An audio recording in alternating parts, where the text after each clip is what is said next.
வணக்கம் நண்பா நண்பி. இந்த வீடியோவில் ஹெச்சி பிகினருக்கு ரொம்ப இம்பார்ட்டண்டான கம்ப்ளீட் கைடு நான் ஷேர் பண்ண போகிறேன். ஸோ நீங்கள் இதை தான் திங்க் பண்ணிகிட்டு இருந்தீங்கன்னா இந்த வீடியோ உங்களுக்கானது தான். ஹெச்சினா என்ன, எப்படி ஹெச்சி சிலர் ஏர்ன் பண்ணுறாங்க, இந்தியாவிலிருந்து ஸ்டார்ட் பண்ண ஈஸியாக இருக்குமா, ஒரு காம்படிஷன் இருந்தாலும் எப்படி நம்ம ஸ்டார்ட் பண்ணலாம்.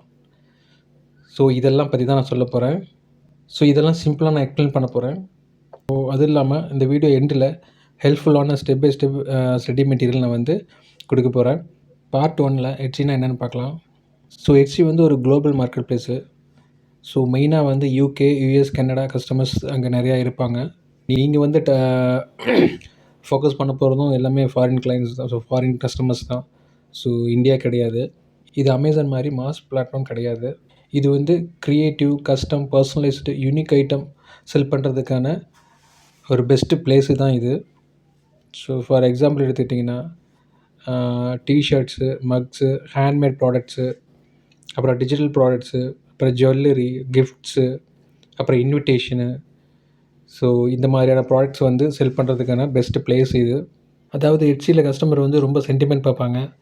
ஸோ அவங்களுக்கு எப்போவுமே யூனிக்கான ஐட்டம்ஸ் தேடிகிட்டு இருப்பாங்க. ஹெச்சி கஸ்டமர் எப்போவுமே சீப்பான ப்ராடக்டை தேட மாட்டாங்க. விலை கம்மியான ப்ராடக்டை அவங்க பார்க்க மாட்டாங்க. ஸோ அவங்க ஸ்பெஷலாக, டிஃப்ரெண்ட்டாக, ஹேண்ட்மேடாக, கஸ்டமைஸாக ஐட்டாக இருந்தால் அவங்க அதை தான் லைக் பண்ணி அவங்க சர்ச் பண்ணுவாங்க. ஃபார் எக்ஸாம்பிள் டிஷர்ட்டு வித் டிசைனோட இது ஒரு 199க்கு அமேசானில் விற்கிதுன்னு வச்சுங்களேன். ஸோ இப்போ ஹெச்சியில் அதே டிஷர்ட்ஸை கஸ்டம் நேமோட, அதாவது கஸ்டமர்ஸ் கஸ்டம் நேமோட கொடுத்து அவங்க டிசைன் பண்ணி நீங்கள் கொடுக்குறீங்கன்னு வச்சிங்களேன் அதே டிஷர்ட்டை. நீங்கள் அதை 799க்கு விற்கலாம். அதை கூட கண்டிப்பாக அவங்க விரும்பி வாங்குவாங்க. இதுதான் ரெண்டுக்கும் உள்ள டிஃப்ரென்ஸு. ஹெச்சிங்கிறது ஒரு யூனிக்கான மார்க்கெட் ப்ளேஸு. அது பீப்புள் ரொம்ப லைக் பண்ணி வாங்குவாங்க எல்லா ப்ராடக்டையுமே. ஃபார் எக்ஸாம்பிள் ரீசன்னு சொல்லணும்னா ஹெச்சி பையர்ஸ் அவங்க இது ஸ்பெஷலாக இருக்கணும் அவங்களுக்கு. எல்லார்கிட்டையும் இல்லாத ப்ராடக்ட்டை அவங்கக்கிட்ட இருக்கணும் அப்படின்னு அவங்க நினைப்பாங்க.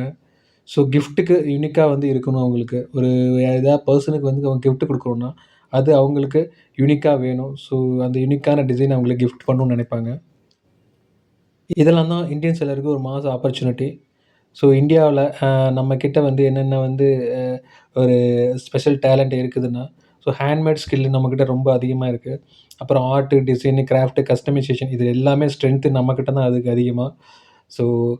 அதுக்கப்புறம் லோ ப்ரொடக்ஷன் காஸ்ட்டும் கூட நம்ம எல்லாருமே கொஞ்சம் ஈஸியாக மேக் பண்ணுவோம் இதெல்லாமே.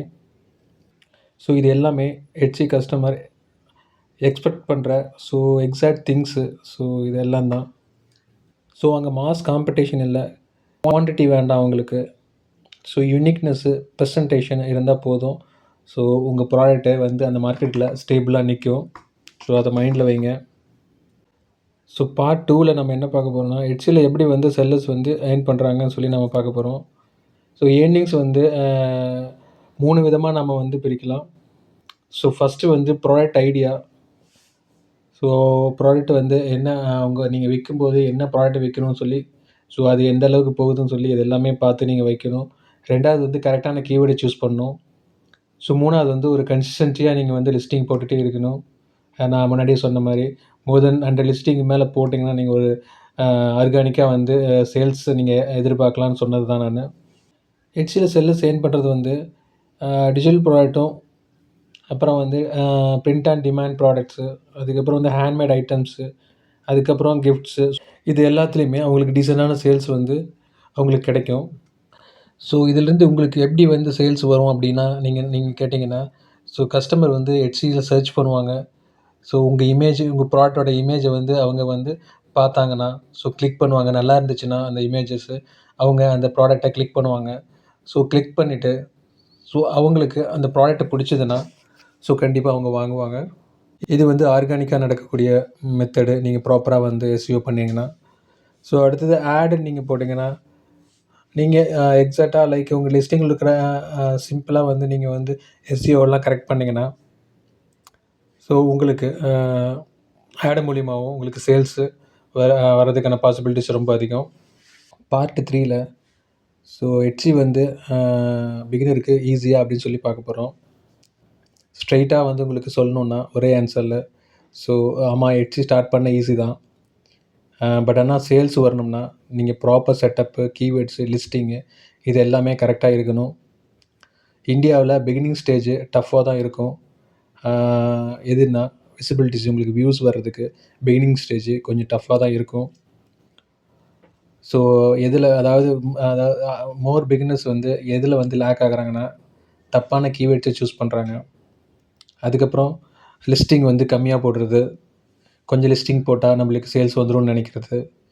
ஸோ அதாவது லோ குவாலிட்டி மார்க்கப்ஸு, இமேஜஸ் எல்லாமே வந்து குவாலிட்டி கம்மியாக போடுறது. ஸோ அவங்க எக்ஸாக்டாக இமேஜ் என்ன ப்ராடக்ட் இமேஜோ அதை எடுத்து அவங்க கரெக்டாக போடாமல் இருக்கிறது. ஸோ அடுத்தது ஒரு பிளான் இல்லாமல் வந்து ஸோ எட்சி பிஸ்னஸ்குள்ளே இறங்குறது. பட் நான் சொல்கிற சிஸ்டத்தை நீங்கள் ஃபாலோ பண்ணினா எட்சி பிகினருக்கு 30 to 60 டேஸில் ஒரு மூவ்மெண்ட்டு நல்லா கிடைக்கும். உங்களுக்கான விசிபிலிட்டிஸு ஆட்டோமேட்டிக்காக வர ஆரம்பிக்கும். உங்களுக்கு விசிபிலிட்டிஸு கரெக்டாக வந்தாவே உங்களுக்கு ஆட்டோமேட்டிக்காக சேல்ஸ் வரும். ஸோ நான் ஆல்ரெடி சொன்ன மாதிரி தான், உங்களுக்கு வியூஸு எந்த அளவுக்கு நல்லா கிடைக்குதோ ஸோ அதுக்கு சேல்ஸுக்கான வாய்ப்புகள் ரொம்ப அதிகம் உங்களுக்கு. பார்ட் 4ல் நம்ம என்ன பார்க்க போகிறோம்னா, எட்சி செட்டப் பண்ணுற சிம்பிளான வழியை நம்ம பார்க்கலாம். ஸோ சிம்பிளாக ஷார்ட்டாக நான் சொல்கிறேன். பிகினர்ஸ் எப்படி ஸ்டார்ட் பண்ணலான்னா, சிம்பிள் செக்லிஸ்ட் நான் இப்போ கொடுக்க போகிறேன். ஸ்டெப் 1 அக்கௌண்ட் ஓப்பனிங்கு, ஸ்டெப் 2ல் வந்து பேங்க்கு, அதுக்கப்புறம் பேமெண்ட் செட்டப்பு. ஸோ ஸ்டெப் 3ல் வந்து 10 லிஸ்டிங்கை நீங்கள் ஆட் பண்ணுங்கள்.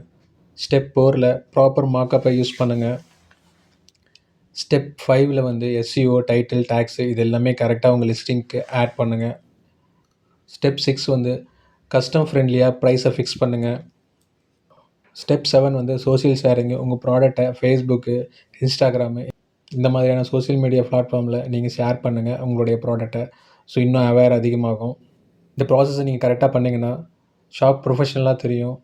ஸோ எட்சியும் புஷ் பண்ணும் உங்களுடைய ப்ராடக்டை ரேங்கிங்கில் கொண்டு வரதுக்கு. ஸோ அதை மைண்டில் வைங்க. பார்ட் 5ல் வந்து ஸோ எந்த ப்ராடக்டை வந்து பிகினர் சூஸ் பண்ணலாம் அப்படின்னு நான் சொல்ல போகிறேன். ஸோ எட்சியில் ஃபாஸ்ட் ரிசல்ட் வந்து ஸோ வர கேட்டகரி என்னன்னு சொல்லி நான் சொல்ல போகிறேன். ஃபஸ்ட்டு வந்து டிஜிட்டல் பிளானரு, 2வது வந்து வெட்டிங் டெம்ப்ளேட்ஸு, 3வது வந்து சோஷியல் மீடியா டெம்ப்ளேட்ஸு, ஸோ 4வது வந்து பிரிண்டபிள் பண்டில்ஸு, ஸோ 5வது வந்து ஸ்டிக்கர்ஸு, 6வது வந்து டிஷர்ட் பிரிண்ட் ஃபைல்ஸு, 7வதுன்னு எடுத்துக்கிட்டிங்கன்னா கிட்ஸோட ஒர்க் ஷீட்ஸு. ஸோ இந்த மாதிரியெல்லாம் ப்ராடக்ட் நீங்கள் எடுத்திங்கன்னா பிகினருக்கு ரொம்ப வந்து ஈஸியாக இருக்கும். எல்லாத்துலேயுமே நீங்கள் ஹார்ட் ஒர்க் போடணும். பட் நீங்கள் உங்கள் வேலையை இதில் ப்ராப்பராக பண்ணிங்கன்னா உங்களுக்கான பலன் கண்டிப்பாக கிடைக்கும்.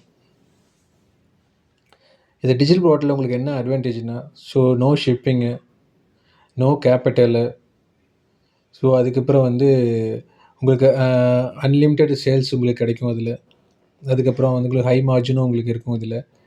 ஸோ பிகினருக்கு இது வந்து ரொம்ப சேஃபு, அப்புறம் ஈஸியாகவும் இருக்கும். ஸோ மைண்டில் வைங்க. பார்ட் 6ல் உண்மையாக நீங்கள் என்ன எக்ஸ்பெக்டேஷன் நீங்கள் பண்ணணும் அப்படின்னு சொல்லி நான் சொல்ல போகிறேன். ஸோ ஒரு ட்ரூத்தை நான் இங்கே சொல்ல போகிறேன். எட்சியில் சேல்ஸ் வந்து ஈஸி இல்லை, பட் பாசிபிள் கண்டிப்பாக. ஸோ அதை மறக்காதீங்க. பிகினர்ஸ் எக்ஸ்பெக்டேஷன் என்னென்னா 10 லிஸ்டிங் போட்டுருவாங்க, ஸோ சேல்ஸ் வரும்னு சொல்லி அவங்க உட்காந்துருப்பாங்க. ஸோ பட் ஆனால் ரியலாக என்ன நடக்கும், கண்டிப்பாக சேல்ஸ் வராது. ஏன்னா காம்படிஷன் அதிகம். ஸோ எல்லாருமே அதிக லிஸ்டிங் போட்டு வச்சுருப்பாங்க.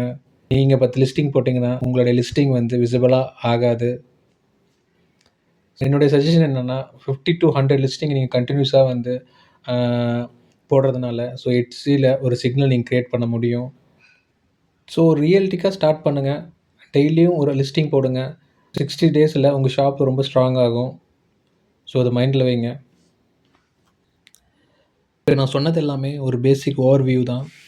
பிகினராக இருந்தீங்கன்னா உங்களுக்கு ஃபுல் கைடு வேணும்னு நினச்சிங்கன்னா ஸோ என்னோடய வீடியோ கோர்ஸில் ஸோ நான் உங்களுக்கு எல்லாமே ஃபுல்லாக எக்ஸ்பிளைன் பண்ணியிருக்கேன். ஸோ ஸ்டெப் பை ஸ்டெப்பாக எட்சி அக்கௌண்ட் எப்படி ரெஜிஸ்டர் பண்ணுறது, ப்ராடக்ட் ரிசர்ச்சு, லிஸ்டிங்கு, ஃபோட்டோஸ் எப்படி ஆட் பண்ணுறது, ஷிப்பிங்கை பற்றியும் சொல்லியிருப்பேன், ஆர்டர் எப்படி மேனேஜ் பண்ணுறது அப்படிங்கிறத சொல்லியிருப்பேன்.